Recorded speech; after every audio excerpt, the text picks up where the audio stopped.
She said, don't waste your life force, your time, and your vitality chasing sexual conquests. It destroys even the most powerful men. So you need to understand that it's like, that's not the purpose of dating. That's not the purpose of spending time with women. That's not the purpose of relationships. The purpose of relationships is to build an amazing life together. And the nice guy, right? The nice guy will expect that they're going to get something in result. That's not how it works, right? If you pay for dinner, you're paying for dinner because you're a nice guy. And I don't mean a nice guy, but because you're being polite. And that's what men should do. This is one of the best terms I've ever learned when I started learning about all of these things, is the pee-pee wet boy, right? These are the guys that their sole purpose is just to get their pee-pee wet. They're just trying to get laid, basically. You don't want to be one of these guys, right? They even understood this very clearly in the Bible. So in Proverbs 31:3, do not spend your strength on women. Your vigor on those will ruin kings, right? This is when the queen mother was talking to her son, who was going to be a future king. She said, don't waste your life force, your time, and your vitality chasing sexual conquests. It destroys even the most powerful men. So you need to understand that it's like, that's not the purpose of dating. That's not the purpose of spending time with women. That's not the purpose of relationships. The purpose of relationships is to build an amazing life together. That's what the frame control protocol does. It's focused on making the men whole, making them complete, making sure they understand everything about the way the world works, that they were not taught by their parents, they're not taught by society, to make sure that they can have a productive relationship and make sure that she has an amazing life as well, and their kids have an amazing life. That is really the goal and the most productive path forward, especially in the days of AI, where things are going to start becoming less real and we'll be able to discern what's real from what's not, except when two people are looking across at a table from each other, right? Two people deeply in love that really care about each other and want to build an amazing life. You can't take that away. That'd be just two people staring at each other. So there was a period of time when I was like one of these pee-pee wet boys, right? When I first started, wouldn't say first started dating, but it was probably about 10 years ago when I first started to really understand dating and kind of how these things worked and basically how easy it was. This is an extended period of time ago. And I would go on dates. I would go on sometimes 2-3 dates a night, right? It would vary. Sometimes I double, triple book. Like there's a whole dating strategy that I help guys with, and it's going to be able to make your dating as efficient as possible. So if I only had 2 nights a week, I would usually hit 3 dates in those 2 nights. Double book, and then I would cancel whichever one didn't seem as good, or sometimes they would cancel, right? I mean, it's just the way life works. We're adults, things happen. But when I was dating a lot, it became increasingly easy to be able to know how to talk to people. So it's just getting reps, just like anything else.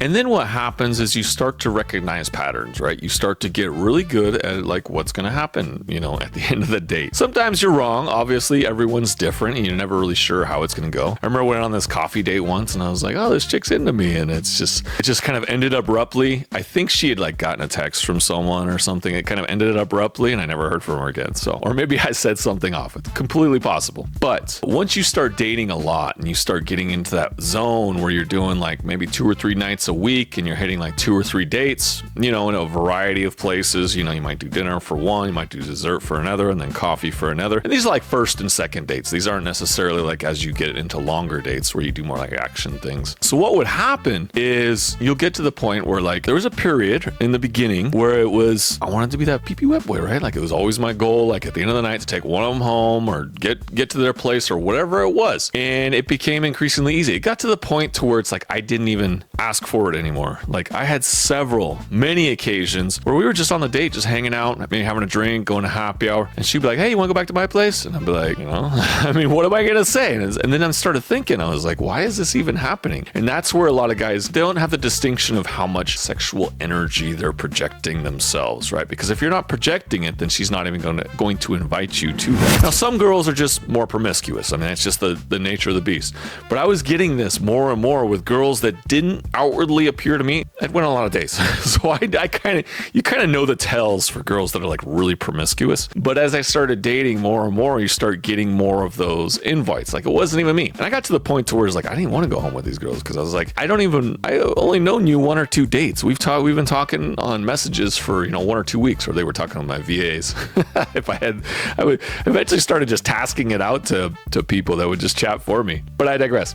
So what would happen is we would get to this point to where it was like they would want to go back, and you can't turn girls down for that, right? So you'd always have to, like, if you had a feeling, like I almost got to the point to where I could at the beginning of the date say, okay, great, I'm so happy to meet you. I only got like an hour or so because I got this really important thing for work I got to take care of, because I knew where it might end And I was just trying to foreshadow to avoid that. And usually I'd stay a little bit longer, right? Because then she feels like a little special because you stayed a little bit longer. And I'm like an average guy, right? Like I'm not like Brad Pitt or, you know, who's considered the most, who's GQ or people's most handsome person, Ryan Gosling. I might be dating myself, but you guys know what I mean. Like I'm an average guy. So any guy can really do this, especially once they learn the strategies to be able to do it. But eventually I got to the point to where it was like, I didn't want to be a PP wet boy anymore. I didn't want that anymore. I wanted something you want, and you'll find that like when you get to the point to where you get really good at dating, like you'll go out and it's like, even if you did take these girls home, you're like, I can't perform. Like this ain't gonna work, right? Because it's like you're not really emotionally invested. And that's where like everything kind of changes for you. That's when you're gonna start to realize that like this is meaningless. There's really nothing to it. It's just like that. I mean, there's many Bible quotes about it. I'm a Christian. I'm not a hardcore Christian, but I do recognize the value in the lessons there. And that Proverbs 31:3, right? Don't spend your strength on women. You need to spend it on yourself and following your purpose. Now, is sex important? Yeah, of course. No, it's 100% important. But does it mean you need to be like jumping around every girl, every single date you go on? And I know guys that are like this, and it's constantly PP wet boys. They're just trying to rack up numbers. And it's only doing damage not only to themselves, but to all the girls that they're with, right? Racking up their numbers as well. So it's important to understand that sex is good, right? Sex is good, especially it's the glue that holds relationships together. But it doesn't mean you should just be giving it out so freely. And it doesn't mean that should be your sole pursuit. And this is where a lot of guys get in trouble with dating, because they'll be like, I paid for dinner. And the nice guy, right? The nice guy will expect that they're going to get something in result. That's not how it works, right? If you pay for dinner, you're paying for dinner because you're a nice guy. And I don't mean a nice guy, but because you're being polite. And it's what men should do. If you're not paying for dinner and you want to split it, that's fine too. Like everyone's got their own prerogative on how these things work. There's certain strategies that work depending on how and where you're dating, like which cities you're dating in and which areas you're dating in. It's important to understand that you don't want to be that pee-pee wet guy. You don't want to be the guy that's just constantly chasing to get laid, because it might feel good for a short period of time, but it will start to feel real empty pretty soon. And I've seen people fall down that path where that's all they pursue. And it's just emptiness, right? There's nothing there because they don't have some larger purpose that they're pursuing. Like that's their only purpose, is to get girls in the sack. And it gets old. It gets old. If you're like me and you adapt quickly and you learn quickly, you'll realize pretty quickly how old it gets. So one thing I started to learn from all this experience was understanding your sexual market value. I'm going to pull from Rollo on this one just because it's a good term. There's no sense in reinventing the wheel. A lot of men don't understand their sexual market value. They might think, I'm getting older in my 40s and like girls are like kind of losing value. But getting older in your,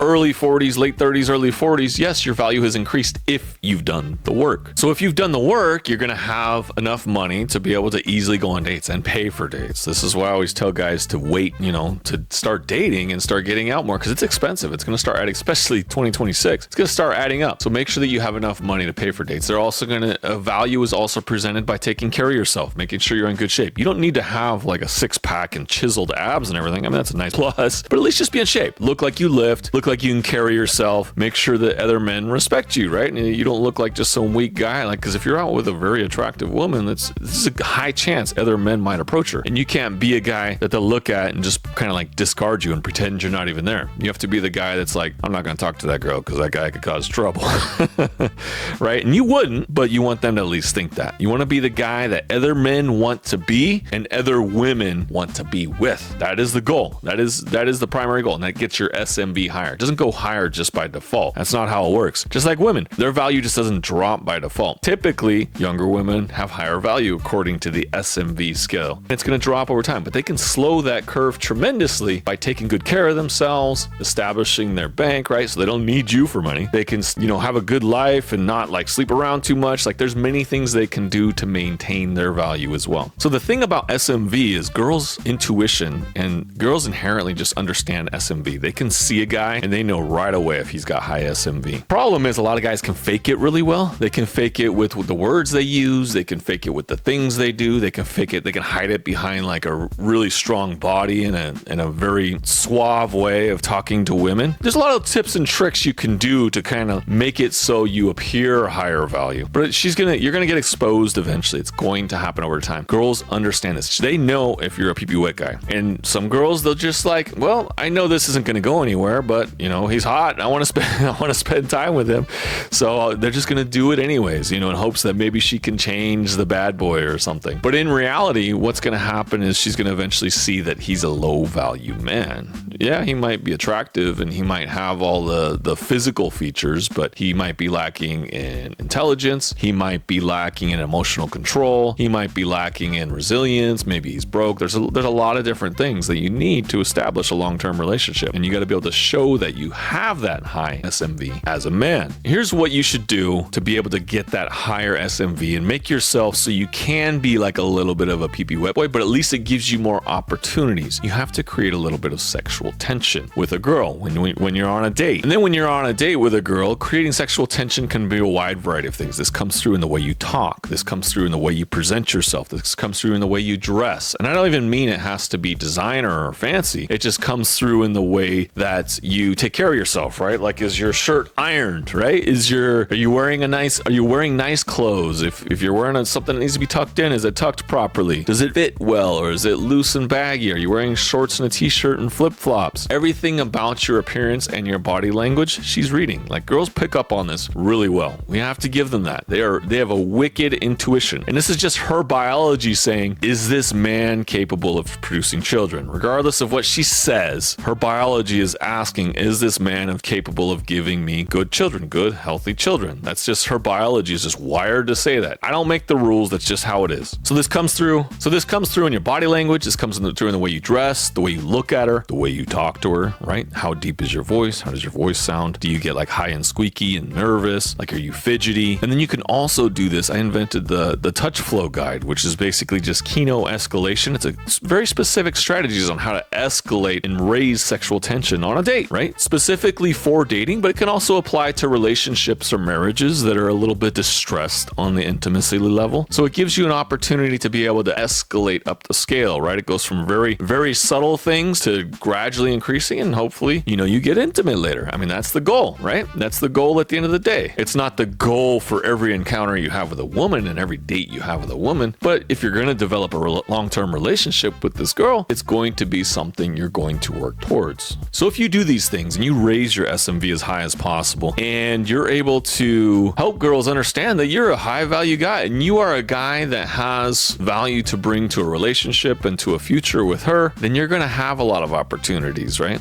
And you can do this by, like I said, good body language, good tone, dress nicely, don't show up late, like basic common decency. All of these things will get you far. And if you're interested in learning more about that touch flow guide, just send me a DM or click the link below and I'll send you the touch flow guide, and you'll see how much it can help you on your dating. Just escalate the sexual tension on your dates to have more success in dating and more success with intimacy and more success with girls and finding the right one for you. So at the end of it all, you want to be able to find the one right for you and not be that pee-pee wet boy. You hear me?